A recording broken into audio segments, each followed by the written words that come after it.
નમસ્કાર મિત્રો, વિડીયોમાં તમારું સ્વાગત છે। જી હા મિત્રો, અત્યારે હાલ મોટા અને મહત્વના સમાચાર સામે આવી રહ્યા છે। તો મિત્રો વાત કરીએ તો ચીનમાં જ્યાં બાળકોનો ભેદી વાયરસનો ફેલાવાય કહેર મચાવ્યો છે, ત્યાં ચિંતાની વાત એ છે કે ચીનમાં ફસાયેલો માઇક્રોપ્લાઝામાં નિમોનિયા ઘણા સમય પહેલા જ ભારતમાં દસ્તક આપી ચૂક્યો છે। જી હા મિત્રો, અત્યારે હાલ મોટા સમાચાર સામે આવી રહ્યા છે। તો મિત્રો સમાચારમાં વધુ વિગતવાર વાત કરીએ તો ચીનમાં ફરી કોરોના જેવી બીમારીએ અહંકાર મચાવ્યો છે।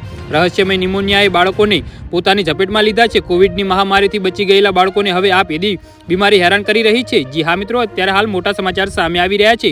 કોવિડ જ્યાં વાયરસના કારણે ફેલાતો હતો, ત્યાં ચીનની આ ભેદી બીમારી બેક્ટેરિયાના કારણે ફેલાઈ રહી છે, જેને માઇક્રોપ્લાઝા નિમોનિયા નામ આપ્યું છે। ચિંતાની વાત એ છે કે ચીનમાં ફસાયેલો આ બેક્ટેરિયા ભારતમાં પ્રવેશ કરી ચૂક્યો છે। જી હા મિત્રો, દિલ્હી એએમસીનું માનવું છે કે આ વર્ષે એપ્રિલથી ઓક્ટોબર સુધી 7 પોઝિટિવ કેસ સામે આવ્યા છે।